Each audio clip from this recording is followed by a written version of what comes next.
Alright, um, this is gonna be kind of a long video. So I think we should just hop right into it. So this is my tier list. This is the rankings. These are the characters.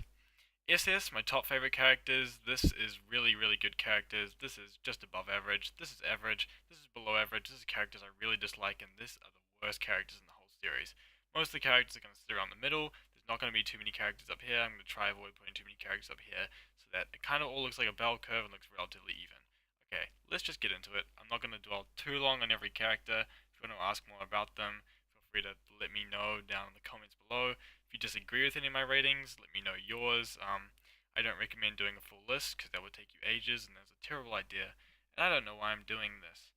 And also, if I don't know any of the characters' names, that is a shame. I might just address some of them by their stand names. If I don't recognize the character, they automatically go in F because I don't care. Alright, this is Aisho. I love Aisho. He's A. He's actually a pretty interesting minor antagonist, and I think he gets kind of slept on as a rock human and as a character. Akira also goes in A. Cool guitar loving dude, got a cool stand, got a cool vibe. At least he's a pedophile, goes in D. He doesn't go in F because he's slightly entertaining and he's actually got a pretty decent arc around him. That's kind of annoying, to be honest. It's kind of gross with all the poop jokes and crap. But, I don't know. There's some pretty good horror moments in the arc as well, and some pretty terrifying moments that keep him above F, but he's really just a disgusting character, but at least somewhat entertaining. Anasui's S, lol, change to sex, very funny. Yes, Anasui can be slept on quite a lot as a character and overlooked as an actual character due to the fact that he was originally a she in his drawings, and there's a lot of fan theories about how that happened or why that happened. We'll never know for sure. Araki's never commented on it. I like Anasui a lot. I like his drive. I really like his actions during the Man in the Mirror, not the Man in the Mirror, the Maid in Heaven fight. And I think he has a lot of great moments, even if his characterization is a little weak. I think he has enough standout moments, a really badass stance, some really badass moments to keep him in the S tier. I don't even know who this is. Maybe I'll come back to him later. Maybe I think he's one of the Boom Boom kids. I don't know. If he is one of the Boom Boom kids, he's in F tier. Angelo is some of the scum of the earth, but he's C. He's above Alessi because he's not a pedophile at least. Oh no, actually he is D. No, he's more entertaining than Alessi, but he's still a pedophile. I'm pretty sure. This is Anasui's alternate universe. No, I can't remember his name. I'm gonna keep them in the same for all intents and purposes. Anubis is a B. He's a good solid character, good entertaining character. He's fun. He's quite cocky and arrogant. I like his backstory. I like how he's a bound stand. He's pretty unique within the entire series itself. There's never been a stand like him since, before or after. The Aphex twins, they're really boring. Pretty much the worst characters in Part 8 in terms of villains. Is this the sun guy? Uh, uh, uh, he's an idiot, so he goes in D because that's kind of funny at least. The dog, Arnold. Arnold Bit Kira, what a badass. He's B. He fits the solid niche. Avdol's A. He's a solid character. Most of the cast members will be in this upper echelon. I don't think there's going to be many main cast characters that are below this guy, below B tier, or maybe there will be some sitting in B. Avdol's great. He's a nice, wise, straight man to the group. Kakyoin kind of takes that role as well, but he's more of a straight man specifically to Polnareff. And when he dies, Kakyoin kind of takes his role, and then he comes back to life and he kind of gets it back. He's a cool fortune teller. He's got some really great lines, and just wish he got a bit more fights. Cinderella Girl. Oh my god, I can't remember her name. She goes into the B tier. She has an interesting backstory. She has some interesting tidbits to her character, but overall I just don't find it too interesting. And to be honest, she's probably one of the least impactful main character deaths in the entire series. Will Zappelli goes in B. He's a great mentor figure, great start to the Zappelli lineage, a great introduction of Harmon, but on his own, I don't think he really represents much of a character. He has got a great backstory though and some great style. Uh, the Boingo or Oingo, I don't really know which one. I think it's Whole Horse and Boingo, so this would be Boingo. Boingo's kind of funny, he goes in B. Bruno's SS. If you've read all of Part 5, or if you even watched the anime up to this point, there really is no need for me to explain this point pick to you. He's great. Caesar gets hated on a lot, I think, in the community. Well, in the kind of base community, I think Caesar's well loved, and I think when you go above that to people who are more well in depth with JoJo and care and put a lot more time and investment into it and analyze the characters a lot more in depth, I think Caesar gets kind of put down a lot because he doesn't actually achieve a lot within Part 2. But I think he has a lot of style, a lot of heart, and a lot of vigor to his character. I'm not going to lie and pretend there's too much substance to Caesar. I'm not going to pretend there's too much to Anasui either. But I think Caesar oozes style, and I think he's got a lot of charisma and cockiness. And even though Joseph and him don't actually have too great of character arcs, I think the two of them both work really well as an entertaining duo. This is Judgment Stand user. He gets pissed on. This is Kane. He shoots himself. It's pretty funny. This is the Anubis guy. This is Chaka. He's really fun to play in Heritage to the Future. And also, I kind of like that he has a bit of personality. No, this is Chickaletta. He goes an A. He's a really detestable, disgusting human being. But I just think his stand fight was perhaps. Oh no, I loved his stand fight. 7-page Buddha is great. He really is the ultimate hateable antagonist in the entire series. I think these two characters were trying to be him, but he is the perfected version of that formula. This is Mr. President. No, that's his stand name. This is Coco Jumbo. He has no personality. He's just a turtle. He goes an A tier. This is sister who wants to fuck Josuke. She has chess pieces and she's pretty hot. She goes in B. This is the dude. This is the dude. He has a cool design. He's Yo-Yo Ma's stand user. His eye patch looks like Yo-Yo Ma's eye patch. Yo-Yo Ma's super annoying. I bet he's a really annoying guy in real life too. He goes in C though. He's a knight or something. I think this is Danny. Is it? I swear I saw Danny somewhere else on this. Okay, assuming that's Danny, he goes in B A tier because he is really a fundamentally important character to understanding both Dio and Jonathan as characters, and I actually am not being ironic with this. I think he deserves this, and I think he's a better, more impactful character than every single character down here, and that is not a slight against any of them. This is actually a really important piece in the JoJo puzzle. Darby. Ooh, what a great villain. The gambling arc wouldn't be nearly as amazing if he wasn't a part of it. A really cocky character, a really arrogant character who actually has a skill to back it up, which is really cool. Diva the Cursed. He gets stabbed in the everywhere except the dick, which is kind of funny, I guess. I don't know. This guy's kind of an asshole. He's pretty much like a terrorist or something, as I've said, like Greyfly. Yeah, he's great. Diablo is S tier. He'd probably be more in the upper echelon of S tier, but I'm not ranking people individually in here. He doesn't really make it up to SS. I think Bruno has a lot more heart and spirit to him than Diablo. Um, Diablo is really egotistical and he gets super slept on in the JoJo community as a villain. He should definitely be up here. There's no reason he should be below here. Sure, he doesn't have as much of the wacky mannerisms of Kira, Dio, or really any other main villains. But what Diablo doesn't have in that, he makes up for with Doppio as being a part of him. I'm going to put Doppio in the exact same spot as Diablo, count him as one entity. He's an egotistical maniac who's completely self-centered, and I think that's so amazing the extent they go to that. The fact that he's so self-centered, so self-driven, that he's willing to completely eradicate his own past in every single extent of the word is amazing. Diego and AU Diego. I'm assuming this is normal Diego, so he goes S. AU Diego goes A. I know I said I wasn't going to rank alternate universes separately, but we barely get any time with this guy compared to Anasui. So I'm going to be ranking these two separately because we get a whole arc with this guy and we get more than that with this guy. Diego is amazing. He's so freaking funny. And he's such a cocky little ass, but he's so strong and he's so driven as well. And he's got such an amazing backstory. He definitely deserves to be up here. I still prefer Bruno over him. I am going to be ranking the SS tier in terms of individually. That there. AU Diego is great. I hear that some people don't like the fact he's in the story. I think he's so good. It's one of the best parts of Part 7, to be honest. It's his reveal, the fact that he's there, and it makes perfect sense. He has the world and everything, and it's the perfect conclusion to Part 7, I think. Dio goes S. S with Part 6 Dio. I count him as one entity, and Part 1 Dio should also go there. I think Dio has played the perfect package. He's not the best JoJo villain. I think he's if there's a character in SS above him, okay, you know what? I don't want to go too far with this. I don't want to be ranking this too much, but Dio is going to be the top of S definitively. I don't think there's a single character that I'm going to put in S that I think deserves to be above him. He doesn't hit my all-time favorites. He doesn't hit my SS tier, but he hits the top of S because he's a perfect character. He really is, in a sense, the main driving plot behind every single JoJo part. And I think to an extent you could even argue he's the main character of JoJo's, as we learn more about him throughout the entire series than perhaps any other character during it. At least in the Part 1 through 6 universe. I think his backstory, and I think his backstory is basically Part 1. I think Part 1 is an excellent backstory, but I just don't think we get as much time with him as Diego, it feels like, after his backstory. And his Part 6 incarnation, people say it's a retcon. I love it. Chocolate Disco Guy. I don't know why I put him there. He goes C.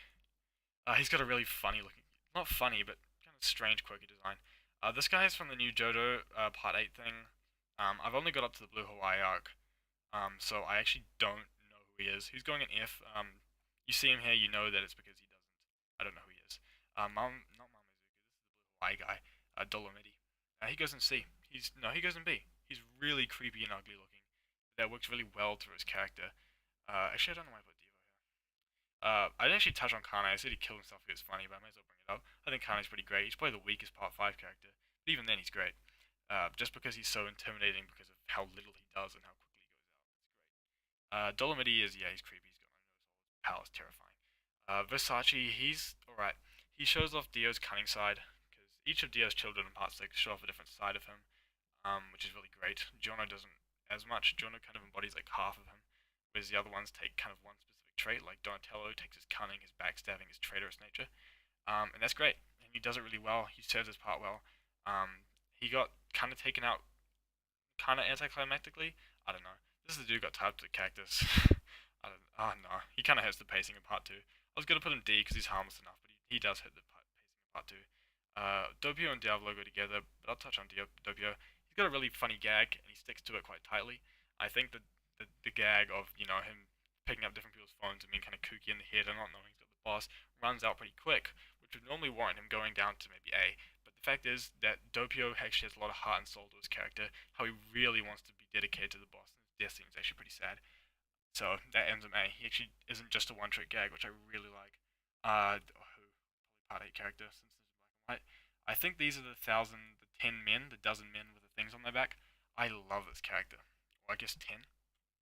I can't remember what the reveal was with the stand. But despite that, I think he's an amazing character. Truly, actually, one of my favorite Part 7 moments. He's in one of the best Part 7 arcs. The turning point in the story, the midpoint in the story, and it's also a really terrifying ability seeing 10 people with all this like imprintment on the back of their head walking towards you or riding towards you. It's actually really great, and I think it's one of the most terrifying stands in the entire series. Emporio is a solid B. Um, he would probably be C if it weren't for like his final moments at the end, when the tragedy of the character kind of comes to life. He's got a nice revenge story. I don't really like his design at all. He's a little trash boy, so he goes in B. Enya is, yeah, she's got a good concept. I was thinking of putting a C because I don't really find her that interesting, but this old hag who's running at you with scissors is terrifying enough. She's got a great stand, she's got great cunningness, and she's got a great dissociation with the real world around her that she thinks her son is some kind of angel. Uh, Erina, Granny Erina, young Erina is separate. Okay, so Granny Erina gets a B again. She's a nice, fun, quirky character with enough substance to her and enough spirit in her character. She's not racist as well, which helps. That she definitely earns a B. She's just average, which is fine. Average is far from an insult for a JoJo character. Young Irina is actually a C. I was thinking of putting a D actually, but I think she's actually pretty good motivation for Jonathan. And I like that she's not a damsel in distress, except for the last arc. But even then, she isn't really being held hostage by anyone. Irina's pretty great. Um, she's not that good though. She's not fleshed out enough to definitely be here. And when she gets older, she gets wiser. She gets more snappier and funnier. She definitely deserves to be in the spot when she has more wisdom and more heart and soul about not wanting her children to suffer the same fate as her husband did, which is actually pretty great. But Irina here kind of lacks that, but she makes up for it with some kind of pure innocence and bliss that kind of works well with Jonathan. Hermes also gets a B. I think a lot of the Part 6 cast is going to be here. I know I said most main cast won't be below A. Part 6 cast probably will. Hermes is I don't know. She's not really too well liked in the community. I can kind of get why. Her backstory is fine enough. It serves its purpose. It just doesn't feel that unique within the story of JoJo's. To an extent, I'd even just say Hermes is kind of a Polnareff of light version, without the real depth, and once her arc ends, I kind of feel like she has no real place in the story aside from being Jolene's friend, who's kind of crude and brass, which is fine enough. It ends up B. ACDC is probably the weakest, somewhat minor antagonist, major antagonist in the series. He's got a cool little terrifying ability which kind of shows off the body horror Rocky is known for.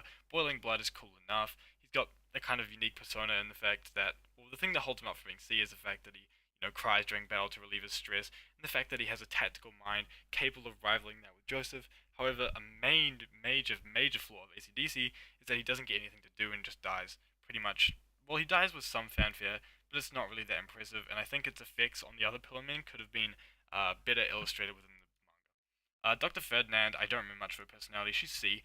She seemed cool enough, I guess. Nice power. You create a Dago into a dinosaur, which is nice. Bruford is S tier. She's great. I don't think she's SS. I know a lot of people would put her there, best girl and all that, Plankton. But I think if she had, I think she, I think she died in the right spot. I don't think she should have lived any longer than she did. I think it served the narrative well that she died where she did.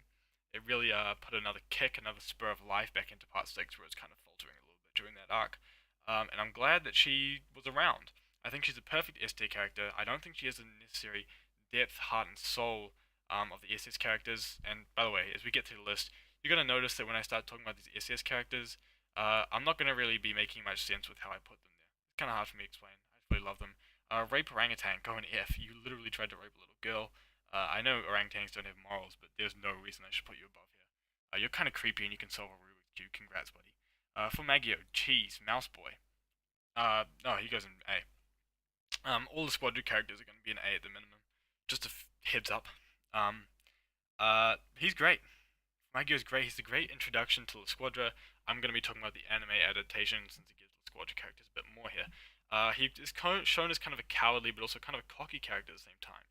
And it's not one of those like ones where he's cowardly when he's in like a weak position. He's just willing to run away. It's not really cowardly in the same sense that say Angelo would be when he's like begging for his life. He just wants to get away. He just wants to survive. He's a survivor, and it's a great character trait to have. And I think his cockiness is also well demonstrated, and also the car thing he does in the anime is pretty brutal. Fugo is S tier. He's my favorite character in the entire series, and it's not even close. Actually, no, it is. This guy's second favorite. It's pretty close. But Fugo, read Purple Haze feedback. I shouldn't need to explain it if you have. But Fugo is one of the most in-depth characters in the entire series. I think he's got so much depth and nuance. And I think the fact that he was rolling out halfway through part 5 is amazing. No character really has done something before or after that, and I think it creates a lot of impact behind his character. People say his arc was underwhelming because of that. He was an underwhelming character, forgettable character. Read Purple Haze feedback, read Purple Haze feedback, read Purple Haze feedback. This guy is one of the best characters. He gets an entire light novel dedicated to how he felt during part 5 and how he felt after it, and him seeking redemption desperately, no matter what he can do. It is fucking beautiful. This is an art right here. This is, oh my god, read it. Valentine, Funny Valentine, my second favorite character. He didn't do nothing wrong. He did a lot wrong. He tried to rape a girl. Funny how that works. That means you're a bad guy, but you're also a great bad guy because you have an interesting moral, interesting power, great catchphrases, a great persona, great personality. Your greater goal was not good.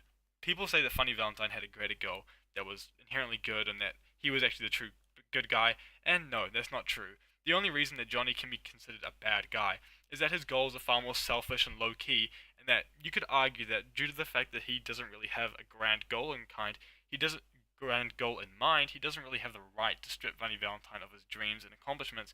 Um, that's the only real depth you can argue that Funny Valentine was actually a good guy, as long as well as the fact that he had good intent in mind. But he's so good. He's the complete package of a character, and between him and Bruno, it kind of switches 50-50 depending on the day. Stray Cat, I assume, is a cat. I'm putting him in B tier because he's a cat, and I love cats. They're my favorite animal. He's cute. He's so cute. Okay, this guy's an asshole. Jay Gull, I hate you. Okay, he is disgusting to look at.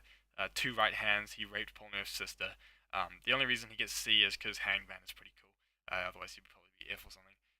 George Joestar. B. He's kind of a naive father, but you actually learn that he's not that naive, and he knew what was going on with Dio and stuff, and he knew that Dario was actually kind of an asshole. So that makes him B. He's good. He's a good pillar for the heart and soul of the Joestar family, which Jonathan will seek to strengthen afterwards. Next we have Gaucho, who's an S, a great personality. I think everyone who's witnessed his character would agree that he deserves to be in the upper echelon of JoJo characters. He's got a great standout personality. He's the first suit stand user with one of the most powerful stand abilities in the entire series to date. Giovanna Giovanna also goes A. I love his duality. He's such a great character. He doesn't really struggle with his duality like you often see with many characters, but he's embraced both sides of his personality. Of course, he doesn't really know that he has two sides of his personality. Consciously, he doesn't really know who Jonathan was or anything like that. However, you can see his cunningness and his kindness. Two aspects of Jonathan and Dio really emerge in his character, and it's so good. His triumph and the fact, one of my also favorite parts that's really underrated about Jono is his relationship with Bruno. I think it's a really beautiful relationship because it's completely understated. Giorno clearly looks up to Bruno, but they really are equals in many aspects, in the fact that Giorno is actually the one that drove Bruno into his action against the boss. So I think they're really good duo, a really good pair in that respect. I think their relationship gets completely slipped on. Greyfly is D. I don't know. He's he's a really good introduction to the concept that a stand user could be anyone. He's pretty much the first stand user we see, like, who is a stand user? We don't know. And in fact, there's many memes about the fact that JoJo's stand users dress up really eloquently. Like, look at this guy, look at Kane. They're clearly not, like, dressing to hide or anything. Or this guy. Like, they're clearly not pretending to be not stand users. This guy was. And he's the introduction to the concept, and he's basically the one you have to blame, or the one you should hold responsible for the fact that JoJo stand battles are so interesting as they are because of the idea that you don't know who the stand user is. He's the first one who did it. Green Baby isn't really a character, but he's got a cool stand. Who the fuck was this guy? Oh my god, I don't even. He's part 6 character. I don't remember who he is. Yeah, he looks so dumb. I'll put him in a D. Mister is a. Oh my god, I'm gonna get so much hate if I feel like no. I recently have been going through a phase where I had Mister here, and then recently I put him back to here and then to here in like my head. And so I was kind of planning on putting him here for this video, but nah, I'm putting him here. I would have died if I put him here. I got roasted in the comments, but here would have been more acceptable, I guess. But no, I actually do love Mister. I really like his design above all else. I don't really care for his phobia, the number 4. It's just kind of like a fun personality trait, but it doesn't really amount to anything, and I think it's just kind of fine as is. What I really like about Mister is resolve, and the fact that he's kind of a grungy little kid. I mean, he's older than me, but he's a grungy little kid. He's also disgusting. He's putrid, like, he's smelly, and oh. But he's a great character. Also, if you ship him with Jono or Trish, I don't believe in you. Gwess is fine. She's a really good idea, concept of a supporting character. She got a cool stand. She's one of the first they fight in part 6. And I think she works really well because she kind of re-emerges here and there between arcs. I think if she had more of a role to play in the finale, at least we see her breaking out of prison. I don't think she should have been in the Maiden Heaven fight or anything, because I think her stand would have kind of complicated that in an unnatural way. Gyro's Apelli is an easy S tier, SS tier rather, so you're going to see a lot of part 7 characters up here, and part 5 characters maybe. I don't know if any more part 5 characters will be up here. Part 7 definitely. Part 7 is my favorite JoJo part. Gyro, oh my god, you've read part 7. Everyone who's made this tier list will be putting Gyro up here. I actually put him in the back end of the tier list though. I don't like him as much as any of these characters in front of him. But yeah.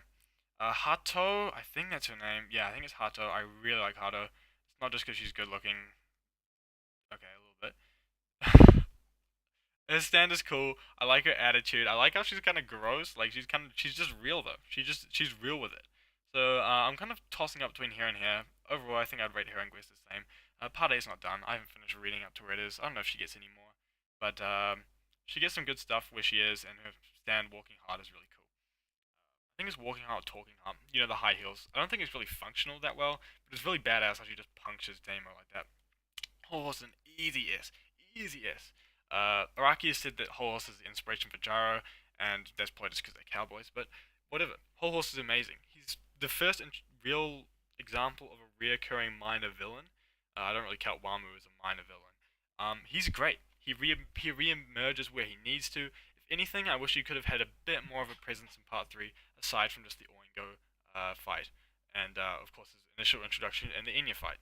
I like how he tries to kill Dio. It's actually pretty funny, and it's a pretty great moment for him. And I wish perhaps he maybe even got more of a role outside of part 3, although his inspiration lives on to characters like Gyro. Hot Pants is another easy S. I don't like Hot Pants enough to put a SS, and I think a lot of people would. I just personally don't. I just don't vibe with her as much, but that being said, she's great. I love Cream Star. It's a really unique design. It's a great example of a healing stand that's pretty balanced because it's not actually that good. And she has a really great fights. I guess Civil War isn't really much of a fight because she's kind of the victim of the stand more than anything. That Tubular Bells is a great showing for her. And yeah, she's got a great attitude. Yeah. Holly, she's a good B. I don't. No, I'll put a C actually. I don't really like characters in fiction that their entire personality is, they're kind, but they're putting on like a smile, a brave face to not let anyone know about the real trauma that's going on within them. I think it's kind of a generic thing. That's not Hot Pants.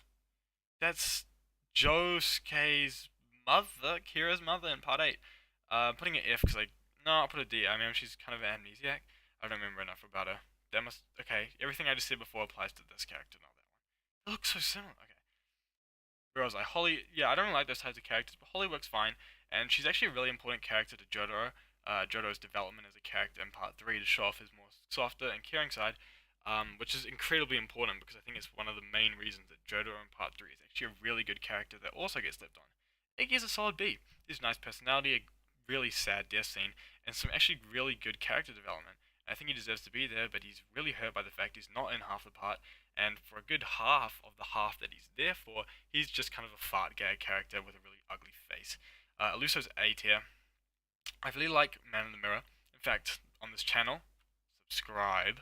I'm going to be posting a video about Aluso and his ability rather soon. So stay tuned for that. I really like Man in the Mirror. I really love his fight, mostly because it's one of Fugo's fights, but he's also an important part of it. I love his constant determination to survive, even more so than for Magio. He's willing to do anything.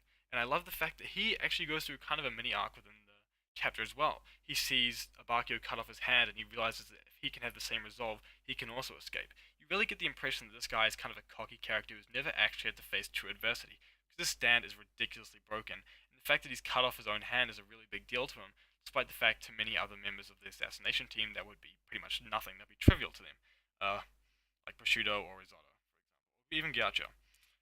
This dude, Civil War dude, Axel Rowe. I don't remember much about him, but I remember his backstory is really messed up and creepy. And it's also kind of interesting, I believe.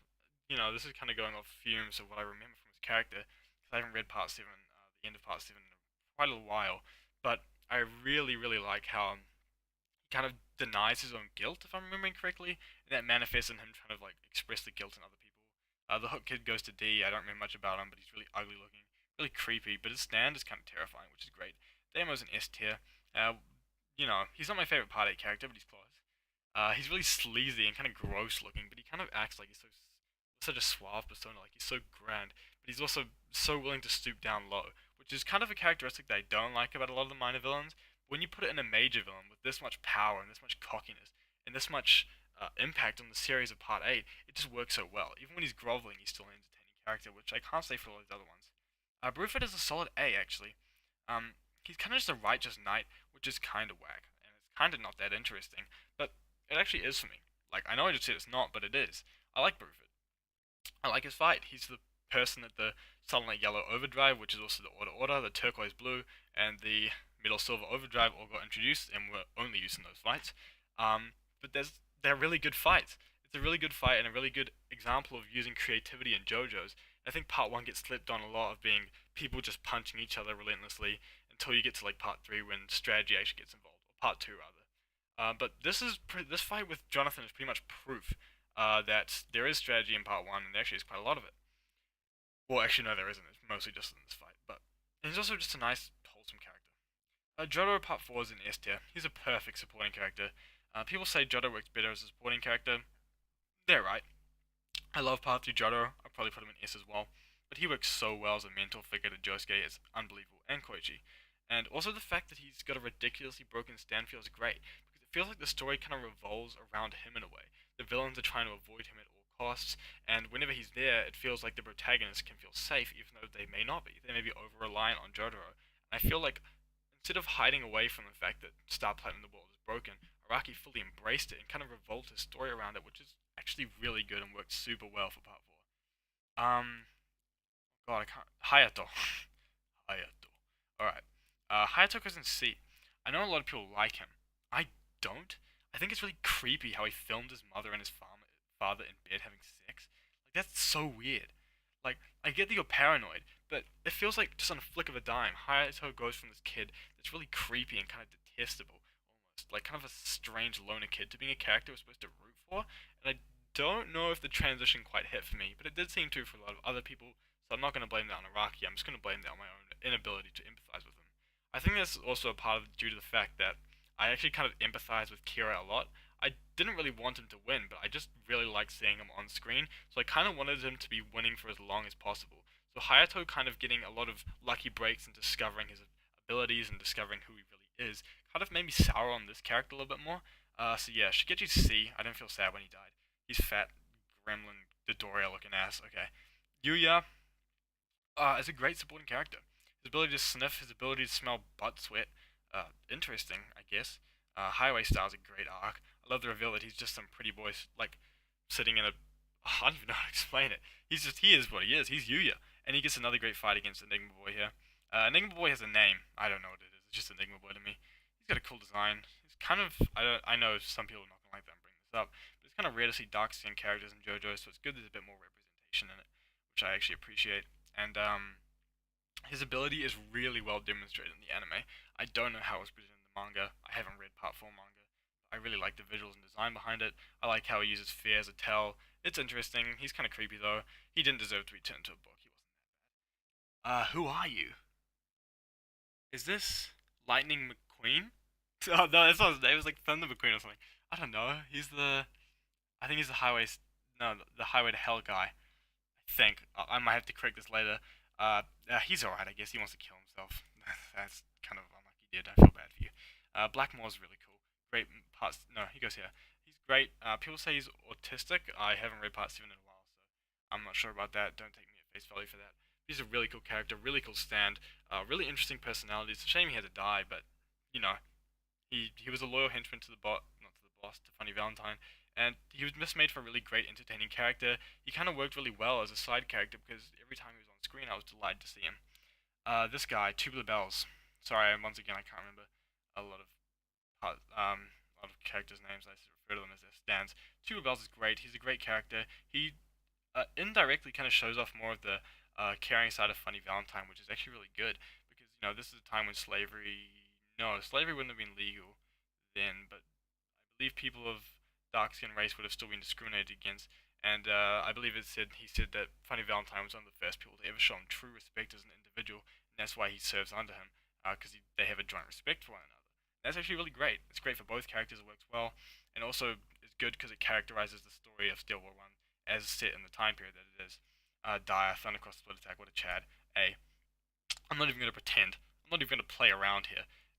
Without the memes, without the jokes, Dio would be B. I think it's actually pretty badass how he spilled the rose in Dio's face, and how he kind of was just living as a head for a little bit. But no, dude, Thundercross Attack is hilarious, man. This guy deserves A. Jolene, I don't think this is this Jolene or is this Alternate Universe? This is Alternate Universe. This is Irene. So I'm just gonna put her same as Jolene. We don't know her that well. She seems relatively the same character. While we're here, we'll go Jolene. Jolene's S. First female JoJo, only female JoJo, and a great character. I really, really like her design. I love the green hair. I guess it's not always colored that way, depending on what Araki feels, but I just love her design. I really like her design, especially at the end of the part. I think at the start of the part, her face kind of looks a little like unfamiliar to Araki, how he's drawing it, but he kind of really gets into it later in the part. As you see with Irina, I think it's like the perfection of Jolene's look, I guess, even though they're technically two different characters each other. But yeah, Stone Free is amazing. I love her Mobius strip moment. I do think it's kind of weird how Araki kind of flip flops on her character sometimes. To be honest, without it, I think she'd be SS. But I think her character's a bit too inconsistent, and I do think she has a great arc though. A lot of people say she doesn't even have one, but Jack the Ripper's D. He's a good Harmon, good. He has his scenes. He has his scenes. He's good for what he is. Polnareff goes SS. What an amazing character. He's just fundamentally perfect. His tragedy just never stops hitting. He just loses thing after thing after thing. He loses his sister, he loses Avdol twice, he loses Iggy, then he loses his ability to walk, he loses all contact with his friends, he's stuck isolated, he loses his stand, he's now stuck inside a turtle. He's just a constant character of tragedy, but he's also a constant character of pushing forward into the future, and I love that about him. He's so good, he's so manly. And even though he's a butt of a lot of jokes in part 3, he's also incredibly lovable, and his fight with Vanilla Ice is one of my favorite in the entire series, if not probably my favorite. Jesus, holy crap, bro! I'm putting Jesus up here, man. I'm not trying to mess with any. Actually, though, Jesus is good enough on concept alone, and him and Dia is Jesus after all. They're the same character, so I may as well put them together. The alternate universe versions of the same person. He's good driving force for part 7. He serves his role well, and the fact that Jesus is the main character is enough points alone to get him to A rather. Okay, I can't even tell if we're halfway done or not. We're getting close, I guess. Josuke is another solid A.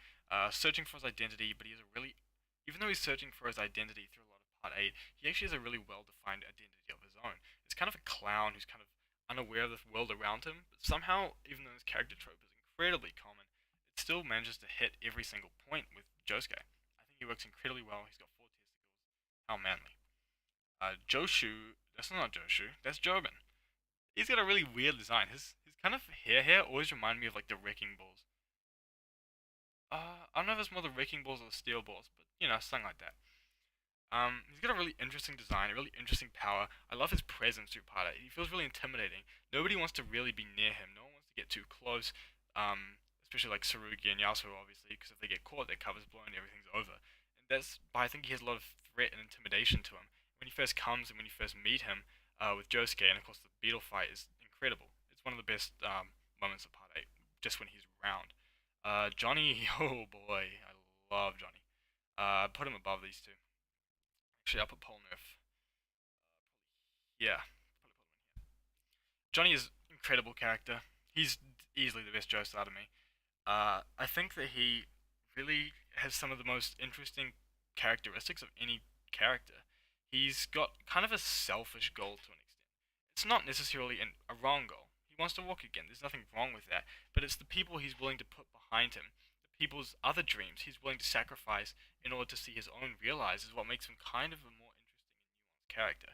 And the dark determination around his character, the fact that he's already willing to kill for his goal, that Gyro has to learn to do that, it makes a really interesting dynamic. Even though Gyro serves as the tutor, in many ways Johnny has already surpassed Gyro in terms of his killing intent and willingness to achieve his goal, which is it's such a phenomenal dynamic. Just because these two have great charisma isn't what makes their relationship so great. It's certainly part of it, but another part of it is how they both fuel each other's determination and how they both have so much to learn off each other. Jonathan's an easy S. Now, even though Jonathan I don't actually feel has too much characterization of his own that is especially unique or diverse for JoJo's as a series, he's very clearly based on Kenshiro in many ways. However, Jonathan is incredibly important, not just because he's the first JoJo, but because Araki really made sure to make him the backbone that every single Joestar will follow off of. Even though Josuke, Joseph, no, more like not Josuke really, but Jolene, Joseph, and Giorno, for example, may all have their darker sides to their character. They may be tricky or unfair to their opponents or cunning or ruthless.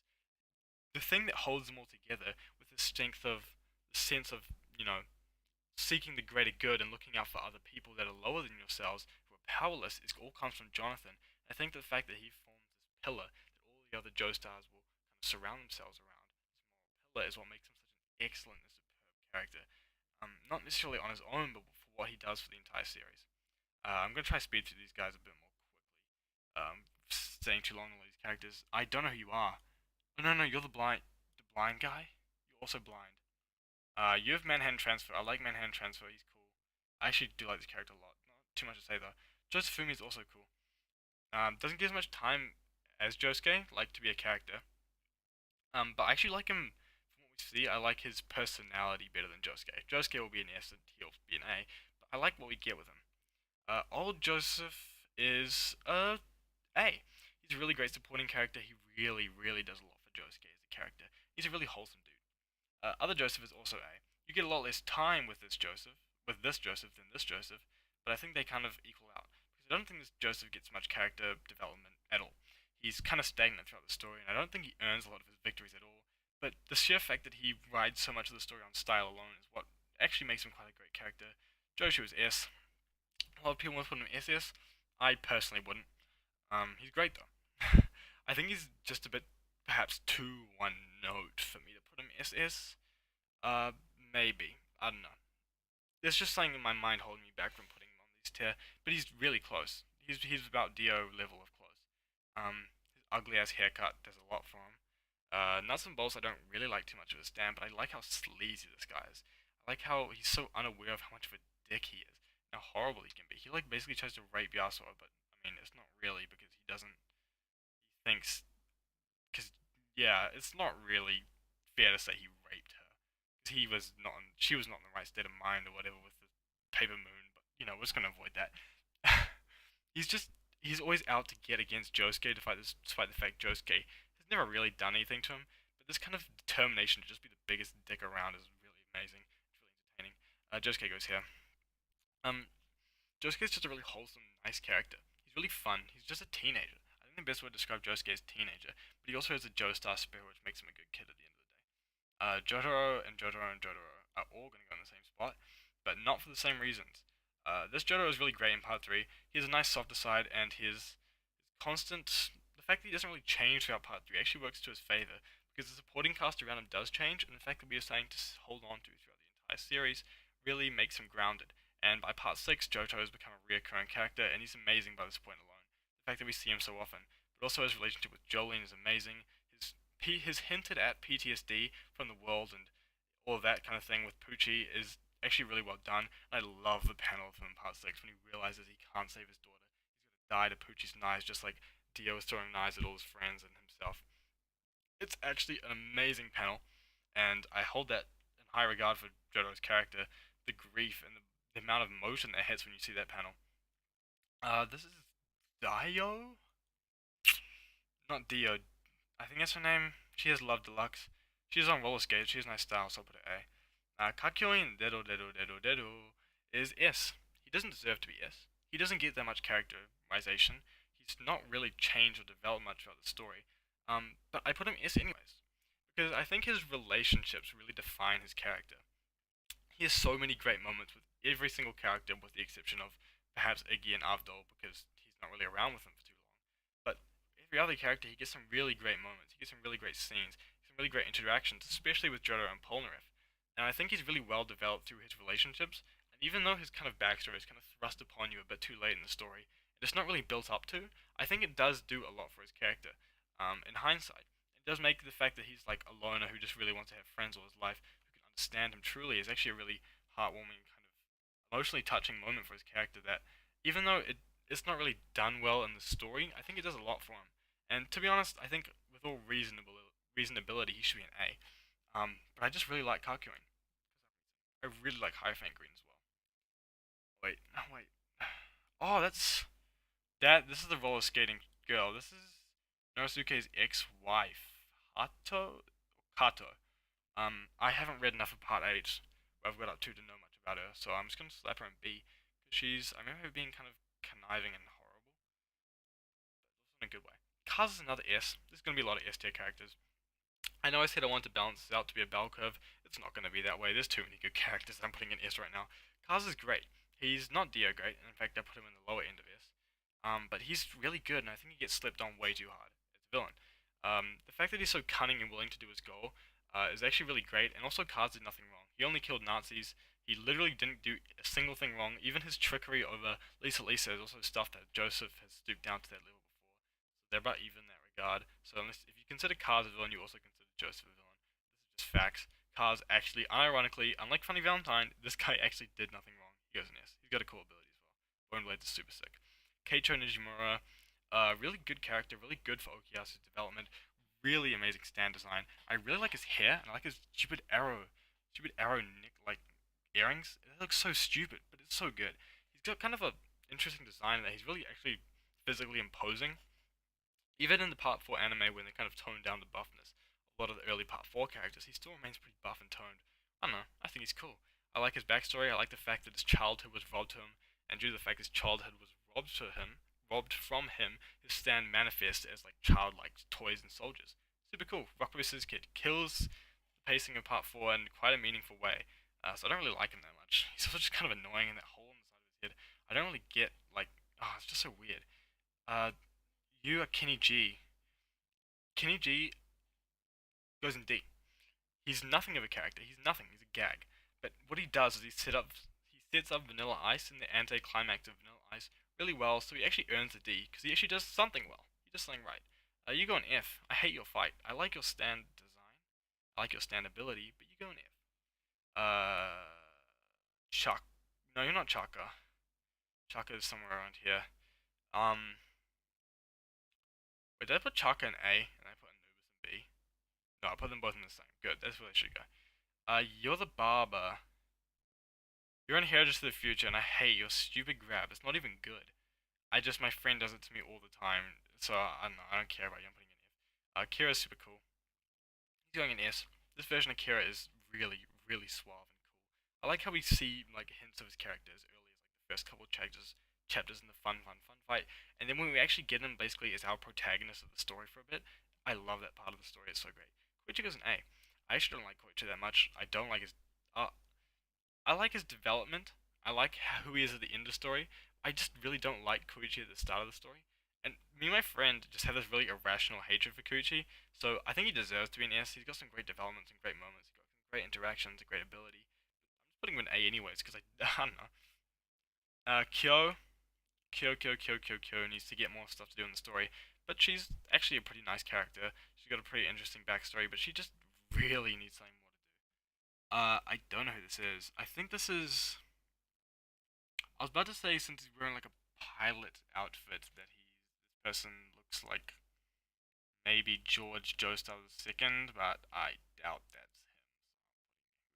If Jumping Jack Flash, I don't even remember anything about his character. He's got a cool stand design, so I'll put him in D. Well, actually, I don't really like his suit stand, but it's a cool ability. Bakio goes in S. I think he gets slipped on too much of the character. People say his development is really shoved at the front of part five. He gets two really good fights. No, really, he only gets one good fight. I don't like the soft machine fight. He gets one really good fight against Luso, where he shows off some really versatile capability to stand, and then he doesn't actually do anything until basically around his death scene in part five. He pilots the plane, which is a really cool application of his stand, and then he dies.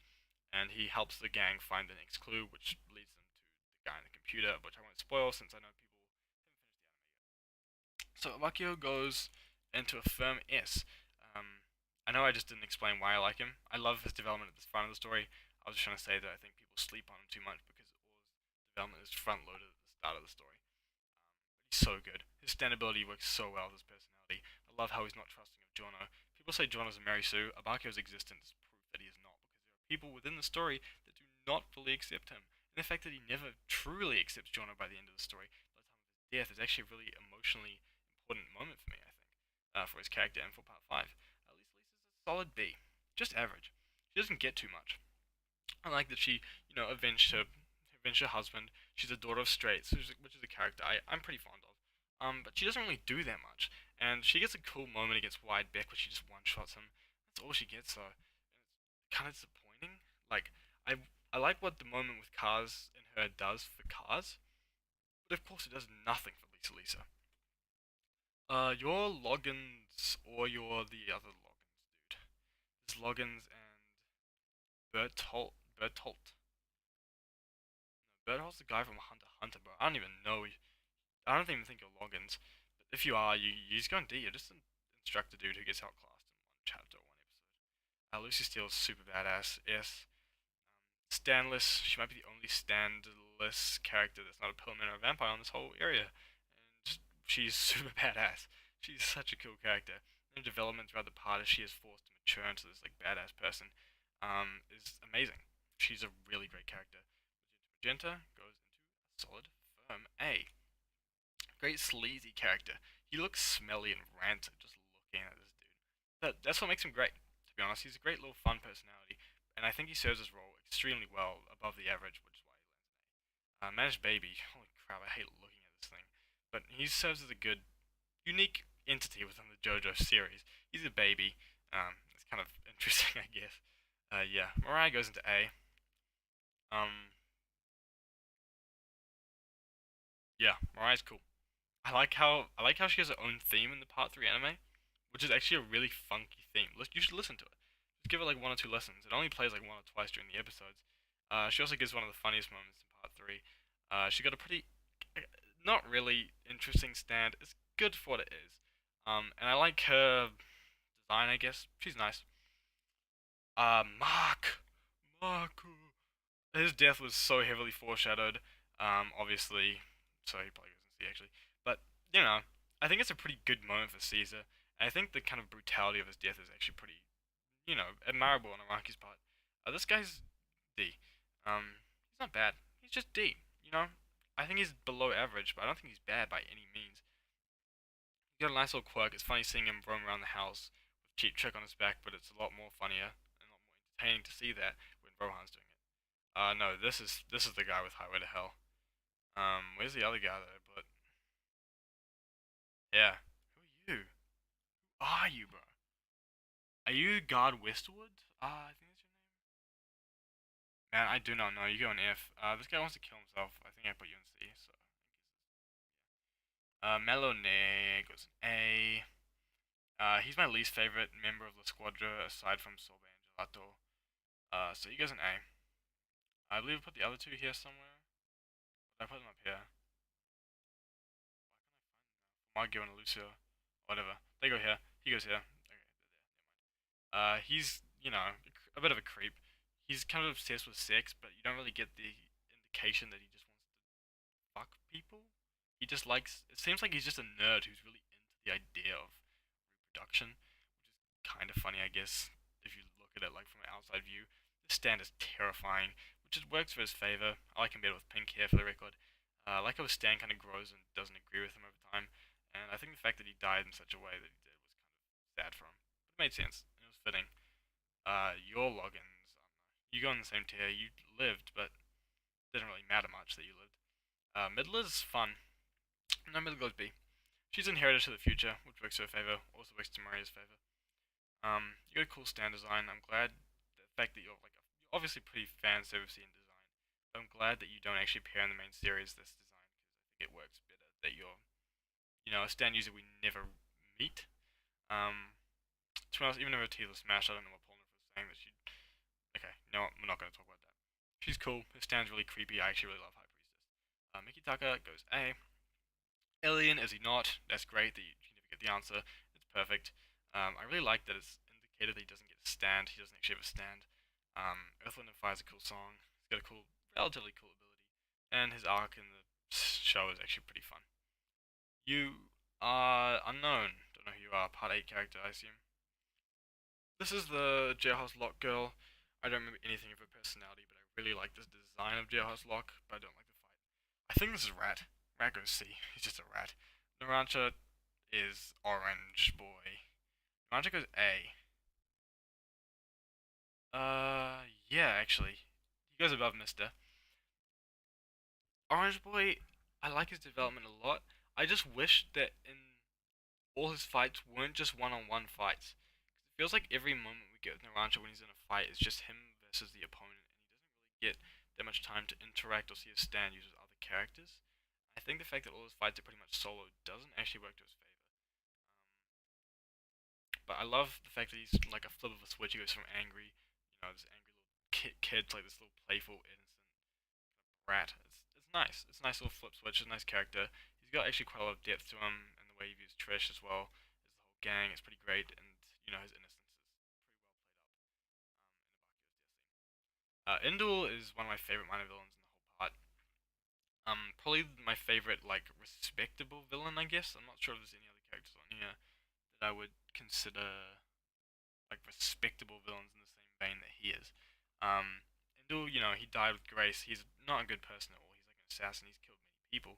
He's got a really great stand. It's pretty terrifying. The fact that he's blind does a lot for his stand encounter. Makes it far more interesting.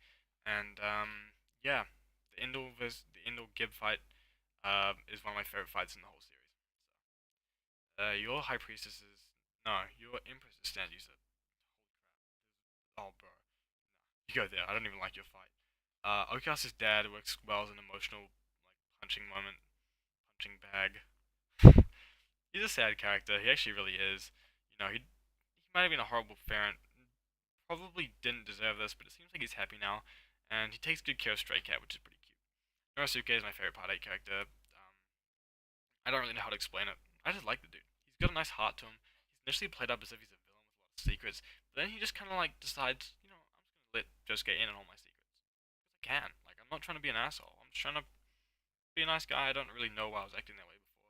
Maybe it was a bit wrong with me. Let's just snap back into it. And yeah, King Nothing is one of my favorite stands in the whole series. You are unknown to me. I don't know who you are. Nuke Saku goes into C because he's kind of funny. Funny to watch him get beat up. I'm not sure if he's dead though. I think he's a vampire, right? So he should regenerate inside Dio's coffin after Dio slit his throat or whatever. Boingo is lame.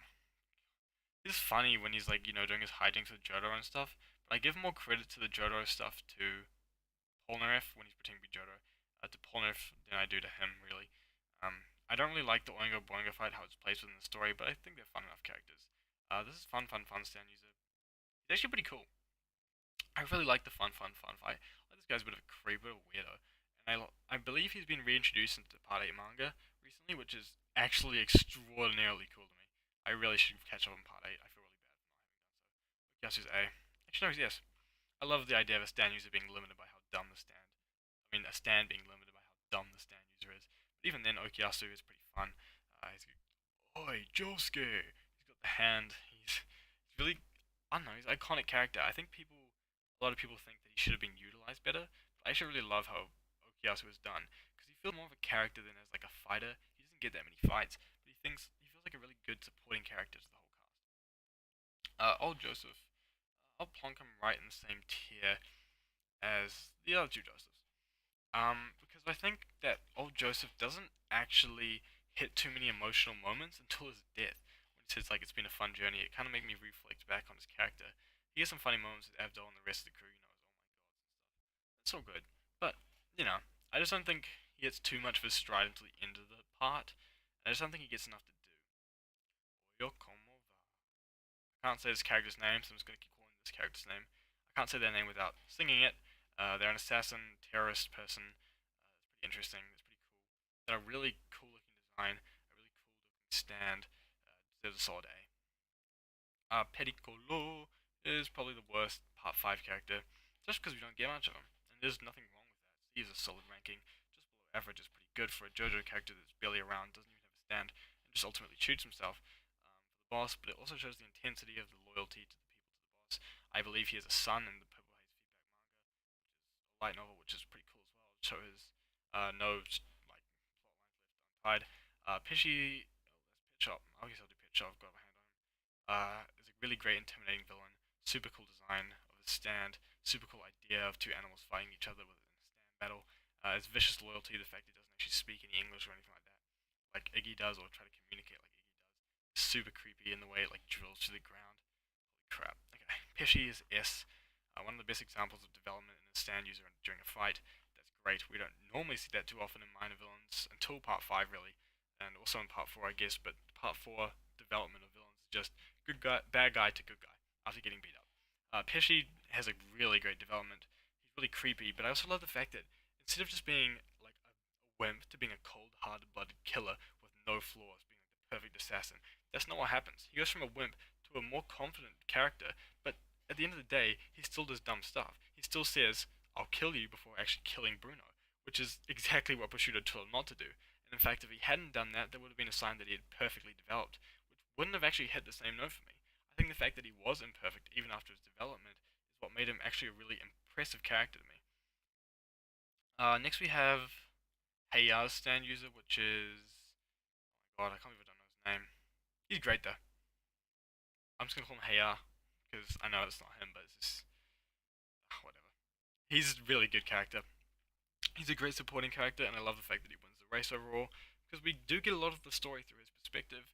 We see him as an opponent in the horse racing sections um, of the steel ball run race quite frequently to Gyro and Johnny. Can you tell I'm getting tired? Yeah, he's amazing. Is this Poco? Poco is fine as he is. Solid D. There's nothing to be ashamed of him being in there. He just doesn't do too much. Two polymers go together. What I was saying about them, this one applies to this one as well. I'm considering them the same. Polpo is super creepy, super terrifying design. I love the idea of how like organization initiates stand users. I like how Polpo is our introduction to that, and I really love the lie detest, the whole structure of it. The idea that he's such a hypocritical asshole that Jono decides to kill him is great. Who the hell is this kid? Bruh, his part 8 character, he looks terrifying. Prosciutto is my favorite of the squadron member, he goes SS. Prosciutto's amazing. He doesn't get the same development as Pesci, but I love his ideals. He's probably the bottom of the SS for me, by the way. But I love his ideals. I love his design. I love his stand. I love everything he stands for. I love his mentor relationship with Pesci, and I think, to be blunt, he's pretty much the perfect ideal that you can strive for within a minor villain. And I don't think he would have worked as well without Pesci. Without Pesci, he'd be here because he doesn't have the mentor relationship to boost up his character a lot. But in terms of minor villains, I think Prosciutto is the best in the entire series. Maybe only there's one other that I think is a little better. Pushy is another solid A or S? I'm a bit stuck between the two right now. I think I'll land on S though. I think Pushi does get slipped on a bit. He's probably one of the weaker main villains alongside Cars. But I think people underestimate his own development throughout the story. He's got a really interesting backstory that's also tragic in its own way. I love the idea of do you believe in gravity, and the one person that Dio truly respects being him. The fact that he carries out Dio's ideals, but I think the fact a lot of people don't realize about him is that he has actually shown a lot of Dio's flaws. He's the only person that's in the villain team really that actually sees all of Dio's flaws for who he truly is, and he still pushes forward knowing that. And to that extent, by the end of part six, you could very much say that Pushi has accepted Dio's goal as his own, instead of it just being he's doing this for Dio's sake, he's doing it for his own sake because he truly believes in it now, which I like a lot about Pushi. Mamezuku is pretty fun. I don't know enough about him. I haven't read enough of part 8. Just gonna put him there and not say much about it. I believe this is Kosaku's wife. Can't remember her name, but she's really spunky and fun. I love her kind of dependency on like thrill seeking almost. And the fact that Kira kind of almost falls for her. I believe this is the character. I don't know if this is. I think this is. I'm not familiar with the manga design. But yeah, she's good enough to be B, an average character. Like Keel is amazing. Amazing character. I'm Apollo fucking 11. What a Chad. What a crazy looking design. His design is so butt ugly. He's so wimpy at the start, and yet he managed to be this cold, cool, badass with such drive and determination by the end of his arc that it's amazing. If he had joined the main Part 6 crew, Part 6 would have been a better part by the end of it. Ringo, S. This S tier is getting so bloated, I don't even care. I'm just going to put Risotto up here just for good measure because they're both going here. Ringo is an incredible character. He's well said as being one of the greatest minor villains in the entire series. And Mandem, his whole backstory is so tragic and so sad. His obsession with dueling is also actually pretty tragic in itself. He's just such an amazing character. I love Mandem. I love going back 10 seconds to perfect the duel. I love what he teaches Gyro, what he imprints upon Gyro as a character. True Man's World arc is beautiful. Risotto, he's probably also itching upon SST. In fact, I feel comfortable putting him here. I don't think he's as good as Prosciutto, but I think he works really well, especially due to the fact that he gets to fight Doppio in a villain-on-villain fight.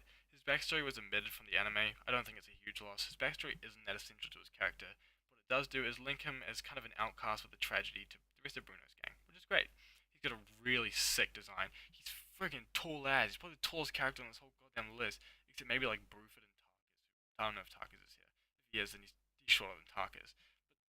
Metallica is one of my favorite stands. I also like how Metallica kind of has almost a whimsical, kind of softer looking design, more friendly looking design, compared to the true terror that his ability lays in the darkness within his heart. It's also said in Purple Haze feedback that Stan uses with harvest abilities people who have fractured souls, who are not truly complete individuals, and I think that really works for Risotto as a character. He's also got a great presence. That's a lot of his character too.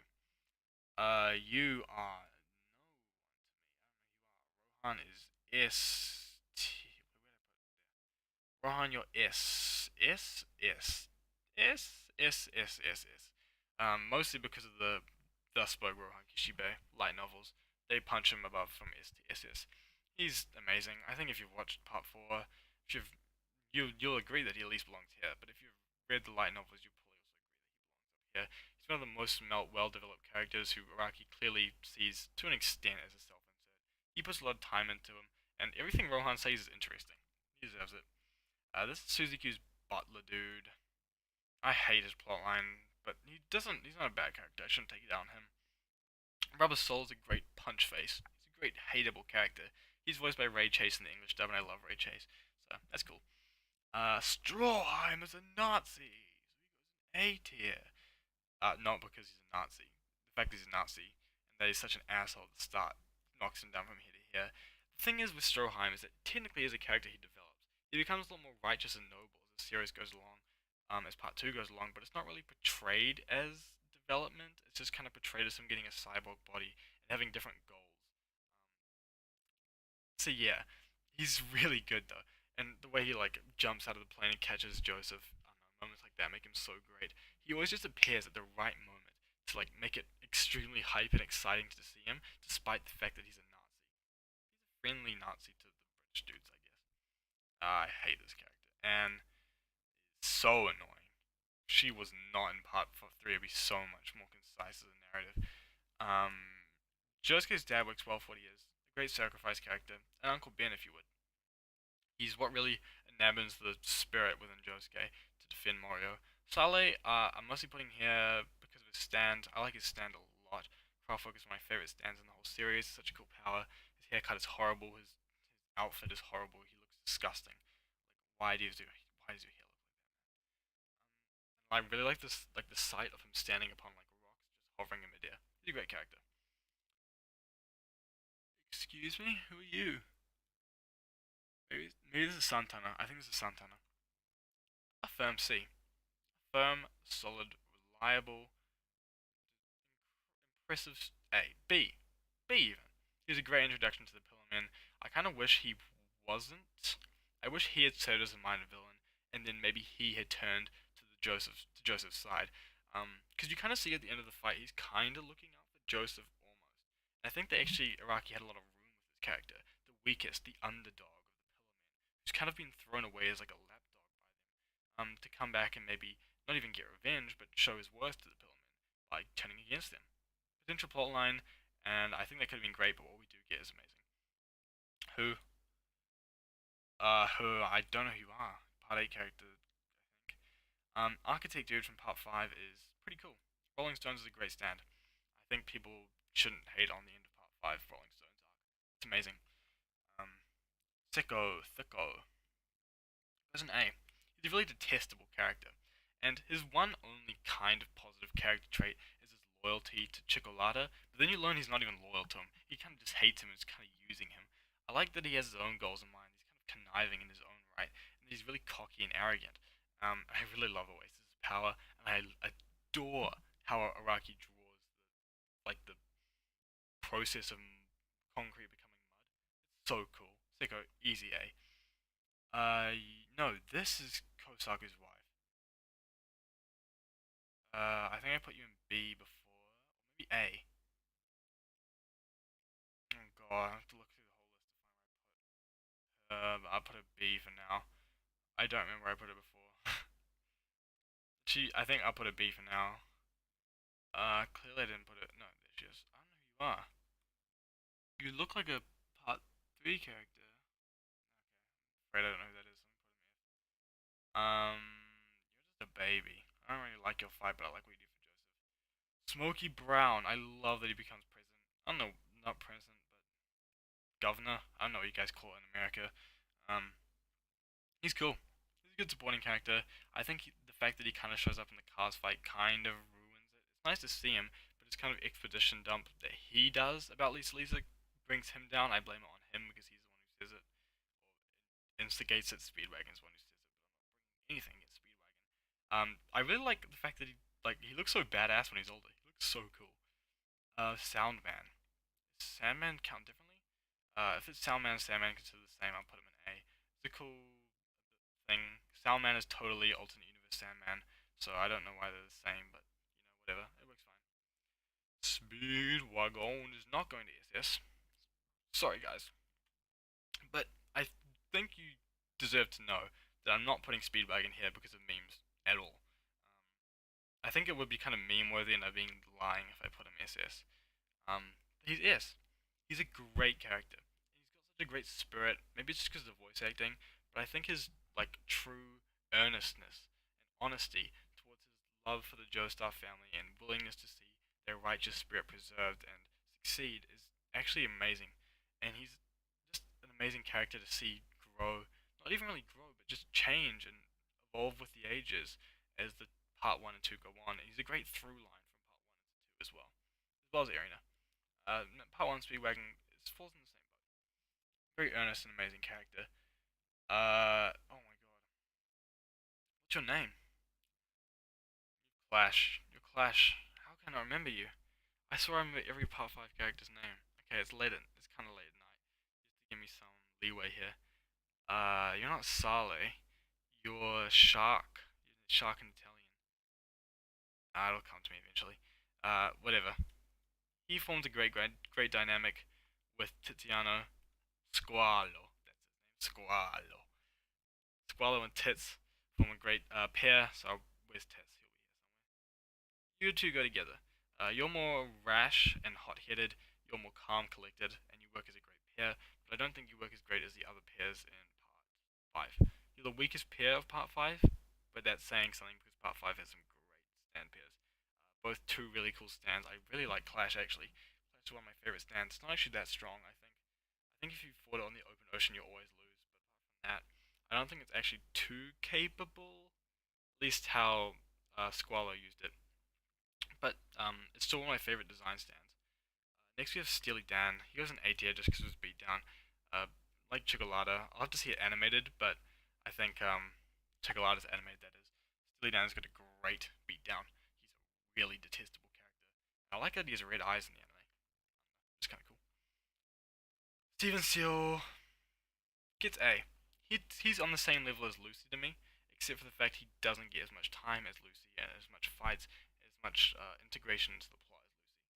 He's amazing. He's a really great, endearing character as well. Who also starts out kind of looking like a villain, kind of scummy character, but ends up being a really cool guy, kind of like Narusuke. I think you're straights. I think you're part 2 straights. I think this is part 1 straights. I will rate them differently. Part 1 straights is just a D. He's just a cool looking dude. Part 2 straights is a B. His eternal youth and the fact that he's almost, to an extent, a follower of Dio is really cool. And the fact that he's a harmony using vampire is super slept on. But he doesn't really get too much characterization. He's the father to Lisa. So there is some interesting plot threads there that don't really get elaborated on too much. But I think the fact that they're even there to begin with is nice. You're the wait, aren't, oh my god, no, you're the tree girl. You're the tree girl. I was getting you confused with California Kingbird girl. You're cool. I don't remember your arc very well. I haven't read part 7 in a while. Old Susie Q is D tier. I don't really. She's a nice, earnest character, but it gets kind of dry. It doesn't fall into a good place, like pacing wise within part three's narrative. Normal Susie Q is also pretty great. Kind of just a damsel in distress though.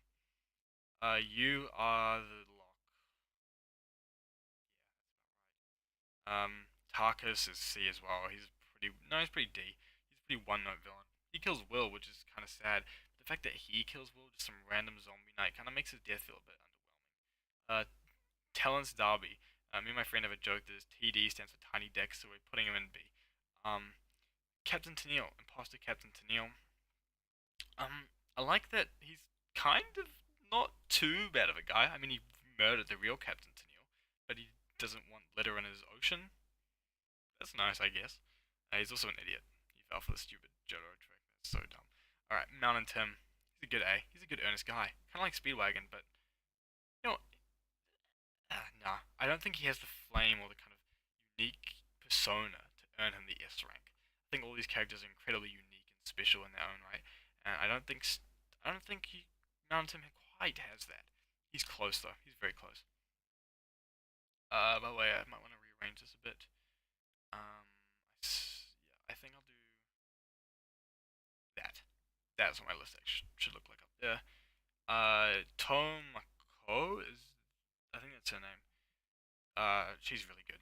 She breaks the norm of the mother characters in JoJo's, which is great. She's a good B, a good firm, solid B. I think these two girls together, these two mums, are pretty great characters in part 4. To break the mold a lot. Actually, have some unique depth to themselves. I wish she had gotten more to do in part 4. She got a kind of active role in his fight, in Enigma Boy's fight, but not enough. I think she could have got a bit more. I think there's a bit of wasted potential there, but otherwise amazing. Tonio is an A. I love Tonio. He's got a great role in the light novels. His brother's really cool, Volpe, who I guess is not on this ranking. This is only main series characters. Tonio's so cool. He's got a really cool motivation. An incredible stand. Pearl Jam's one of my favorite stands, and easily earns this placing here. Amazing guy.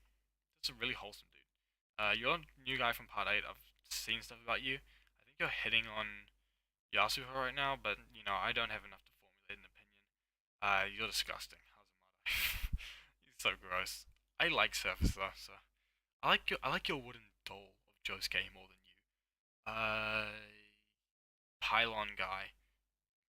super fly guy. You kind of look like an elf. Funny, I guess. Not really. I don't even know why I said. No, you don't really look an elf. Trish is an A. Great character. Falls with these three, I think. I think these three form the kind of, the solid backbone of the Passion group. I think you and you form the kind of depth and heart, and when I use get Bruno forms the heart, and Fugo is kind of like the remnants of Passion, which seeking redemption, the fallen out one, which is what makes him SS. They work really well as a group dynamic. I really like her development over the series, although I don't think Trish fully develops really by the end of part 5, which is why I think she kind of misses out. Because I think her kind of questioning of Bruno is never really fully addressed as much as it should have been. Yeah. I think the fact that she kind of searches for a father figure in Bruno is actually pretty interesting and admirable. It makes, the events of part 5 even more tragic. Tsurugi, no, actually B. I like Tsurugi a lot in the recent chapters, but I really don't like Tsurugi when he was first introduced, so yeah. Angelo C. I like how he shows the more desperate, kind of conniving side of, not conniving even, the more desperate side of Dio that thinks the world has wronged him. He's very much a representation of Dario's spirit within Dio as well, which is great. You're just, I think, a generic jobber from Part 8. Vanilla Ice is my S character. Probably might be the most controversial character. No. My favorite minor villain. The Vanilla Ice Polnareff fight is my favorite fight in the entire series. Is that? Is it? I don't know. It feels kind of hard to make that opinion up right on the spot, but probably. It probably is. Second would only maybe be like Valentine versus Johnny and Gyro, maybe. I'm not sure. I'll have to make maybe like a fights tier list or something. But I love Vanilla Ice. I love his one-track determination, and just like Prosciutto, I think he's kind of the best a minor villain can be, but in all the complete opposite ways.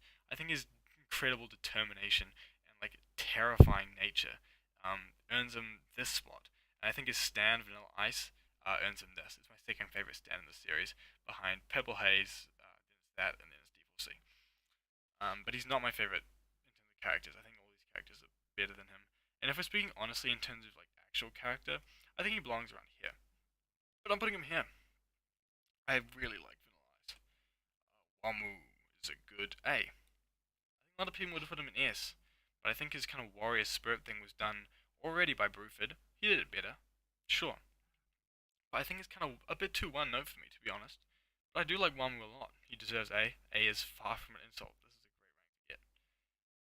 Wang Chan, kind of a racist caricature, but I mean, Araki is kind of making fun of his own, orientation a bit. So is it really that racist? I don't know. D, kind of no.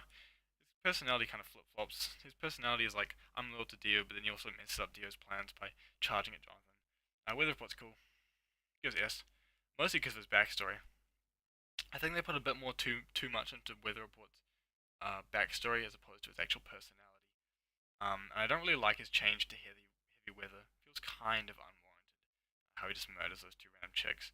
There's a lot of actions in part 6, especially with these two characters, that just kind of don't add up to me. What Araki was thinking, what direction he was trying to take with him. Wikipedia was super cool. Super cool dude. He's an older dude. He's kind of a bit more grizzled. But he still has a lot to learn, which is great. You are disgusting to look at. I don't know who you are. Senator Wilson Phillips. The unexpected SS. Moving on. Wired Beck. Uh, Jobber. Misogynistic jobber. You give Lisa a cool scene. Yasuho S. Easy. Amazing character. Super fun to watch. Super almost relatable. Relatable is a horrible word to use to describe a character, but she feels very down to earth and very realistic in terms of a character. At least as realistic as you can be in JoJo, and I really like the fact that her romance with Josuke is not kind of pushed to the background like a lot of JoJo romances are. It's kind of a prominent part of their relationship, which is actually really great. I'm glad Araki's going down that path. Oh, I don't know how it is in the current arcs, of course, though. Yoshihiro, I believe your name is. I don't really like you at all. I like that you.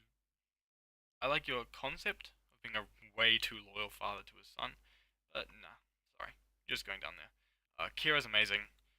Such an interesting idea of the terror of just the urban environment, terror of just the average salaryman. You know how he could be a serial killer in disguise, perfectly personified to this rough, kind of but too handsome-looking serial killer. It's amazing. He's incredible as a character. I do think he's behind Dio though. Yeah, result I would. This is one, two, and three, respectively. So one, two, and three in the SD and the rest unranked. Man, I can't remember your name, but you're going in S as well.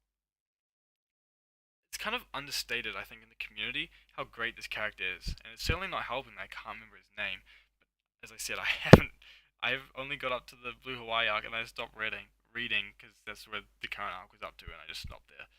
So it's been way too long since I've dealt with this character. Pretty much every other character here I have experienced in a reread at least once or twice. This is a bit unfair to him, but he's the first rock human we meet. He serves as a mentor to Aisha, and I think that relationship is actually really understated. He's kind of like the Bruno of the rock humans. There's actually some interesting parallels drawn between these two characters, and I really like his stand, I am a rock. It's so cool. Such a weird design, but it's so cool. Just, I think he really does deserve S. I think him and Damo, I think I actually prefer him over Damo. I'd actually put him a bit higher than Damo personally. But they're close.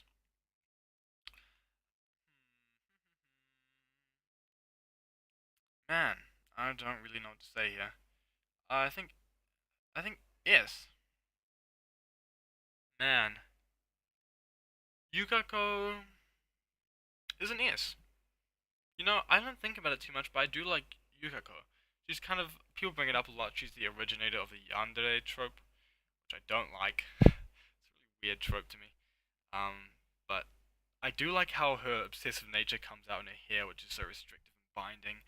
She's got a really, she has just kind of a normal design. You'd almost think, almost like a model type design, but then you realize that it's kind of all way too good to be true for Koichi, and that's what I think is really good about her design. It plays into another aspect of fear, of like obsession, in like a average high school setting, like with Kira in the average urban setting, which is really good. Yeah, she's great. She's gets a lot of more impact in the story than you'd expect. It's a shame she doesn't get more fights though. Zucchero-san, yo. You get to see. You're fun to watch people burn your eyes out. And, Wheel of Fortune guy. You got a funny gag.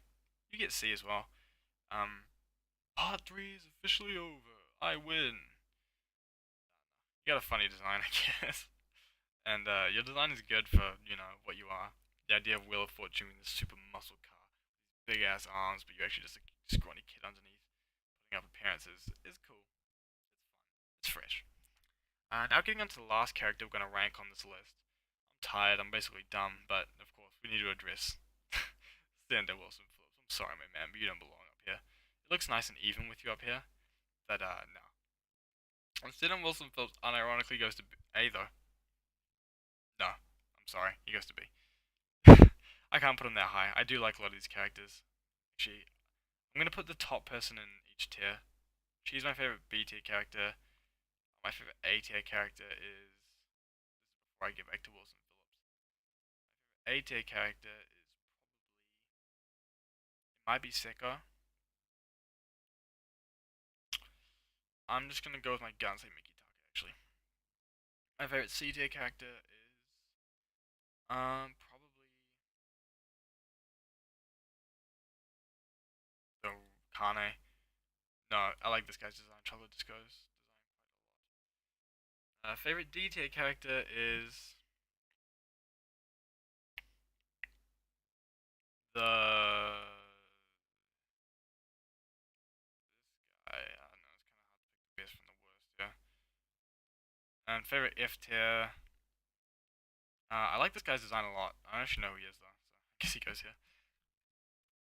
Okay, so where was I? Cinder Wilson Phillips. He's a really good introduction to Dio's stand, and in the JoJo fan game called the Seventh Stand User, you can play as him and fight Dio as him and beat Dio as him and win the game as him and save the world as Senator Wilson Phillips, the sexiest, strongest man, dude. Don't you know he married a supermodel, an 18-year-old supermodel? He was like top in his football team or something, his wrestling team at high school. He's Senator Wilson Phillips, god damn it. Alright? Don't you dare doubt him. He deserves this B tier unironically. All of these listings are unironic, by the way. I know some of the characters like Kakyoin, Okyasu, and I guess to a lesser extent Wilson Phillips, and even characters like Speedwagon are memed around a lot. But this is actually unironic. These are all my actual preferences. And yeah, this is my ranking. Get a good soak in of it. And I hope you enjoyed the video. So this was, oh my god, this is way too long. My sanity is like draining looking at this thing, but I feel proud of this. So if you guys enjoyed this video, make sure to hit the subscribe button. Should hopefully get some new JoJo videos that are that are more scripted and less impromptu like this. Should be able to get them out. This is just a video I really just wanted to do, just to get my thoughts out there on each of the JoJo characters, because there are so many great characters here that I just love to talk about. There's some like Fugo, I just adore to go more in depth on. So make sure you give me a follow, or a subscribe rather. Check me out on Twitter. It should be linked in somewhere on my channel. I'll be posting updates there. There's also a Discord server down below. And yeah, should be a new video coming out sometime this week where I will be going over Man in the Mirror, and the strongest defensive and supportive stand in the series. It's going to be more based on the power of the stand, less so than the creativity or anything like that, like I discussed in this video here. But yeah, make sure to give that a check out, and if you have any differences or any disagreements with this tier list, be sure to leave them down below. I'd love to hear them. But I don't recommend going through this whole list and sending me that. It takes ages. Yeah, thank you all for watching. If you actually made it to the end, I am proud of you. If you just skipped to the end to see my final tier list, I respect that too. Alright, thank you guys. Later.